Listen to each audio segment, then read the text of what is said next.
C'est en effet le problème social actuel qui était au premier plan de mes préoccupations et donc de mes occupations. Je pense à la France, ce vieux pays qui a traversé tant d'épreuves.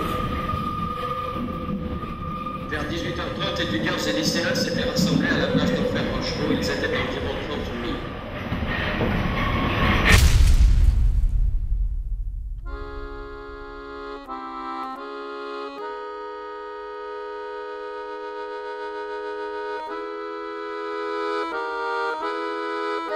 Il y a la ville, elle est là. Ou bien seulement son image, des images de la ville. Alors c'est fini, il n'y a plus de monde et d'idéal. Il n'y a que des images partout. On aurait filmé un cimetière d'images. Non, l'image d'un cimetière. On aurait pu tenter de les attraper, ces images, et d'en faire une fiction. Heureusement, il reste le jazz. On aurait pu, malgré cela, sur l'écran, voir des gens parler. Mais n'y a-t-il pas un monde qui relie les images entre elles? N'y a-t-il pas un monde commun à toutes les images? Dans les images, il y a politique et fiction. Toute image parle. À travers la fiction pure, il semble qu'il y ait des résistances, mais en déconstruisant le lien, on aurait peut-être trouvé quelque chose. Pas le monde, mais un monde possible. Les personnages, je les sens. Ils sont en suspension quelque part. Ils articulent des mots d'amour, je les entends.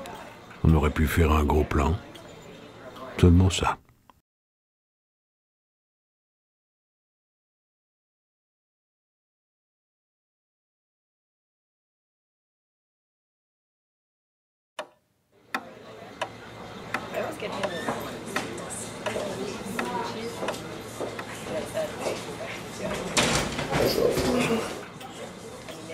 Plus que 10 minutes avant le cours sur Bergman.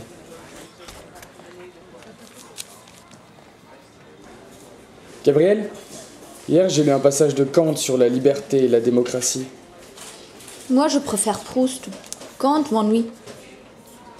Écoute-moi. Il dit que pour instaurer une république légitime, il faut que les citoyens se fondent sur un contrat primitif.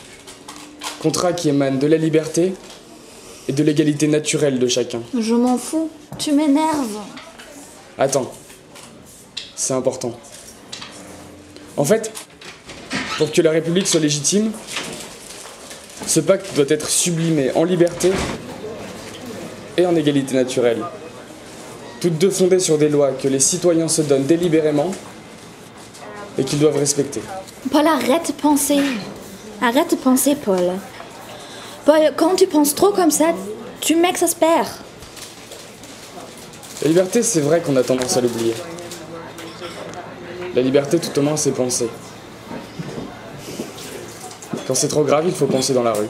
Hier, moi, tu vois, je suis allée au musée voir des tableaux du Miro. Je me suis sentie libre. Au fait, Paul, je te quitte.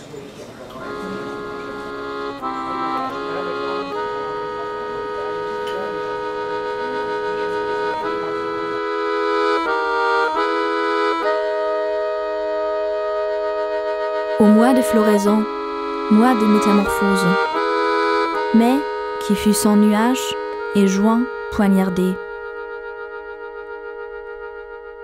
Je n'oublierai jamais ni les jardins, ni les roses, ni ceux que le printemps dans le pli a gardés. On aurait pu filmer le vent comme Victor Sjöström, filmer la pensée. J'aurais voulu des personnages qui pensent, tu vois. Des personnages qui prennent conscience de leur situation. Mais ils n'auraient pensé qu'à s'aimer. Non, ils auraient pensé tout court. Il y a une angoisse alors. Quelque chose qui stagne dans l'air. L'angoisse de la pensée qui se retire du monde. Et si la néantisation imprégnait tout, s'il n'y avait plus personne dans les salles, dans les amphis, Les chaises vides peuvent, elles aussi, prendre la couleur de l'angoisse. J'ai entendu Sartre le dire. Du vert ou bien du bleu. L'angoisse du vide. Gabriel et Paul, ils font partie de notre imagination. Oui, ces personnages-là, ils envahissent, ils comblent. Le vide?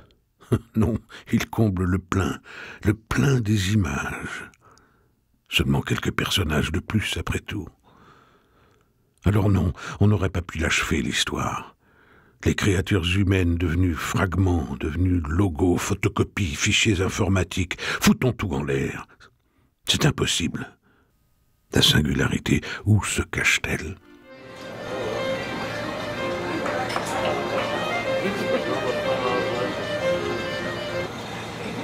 Tu vois, dans vivre, il y a vie, il y a ivre. Il y a la vie, il y a l'ivresse.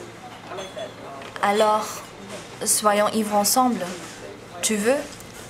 Pourquoi pas? Il faut se résoudre aux choses.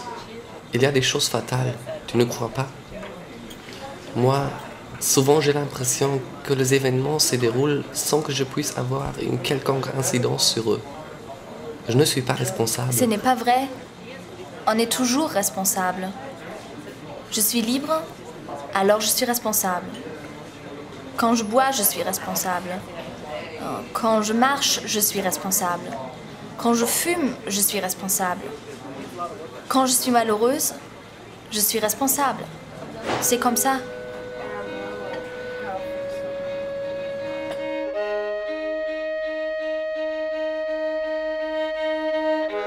Finalement, l'histoire aurait commencé sans nous.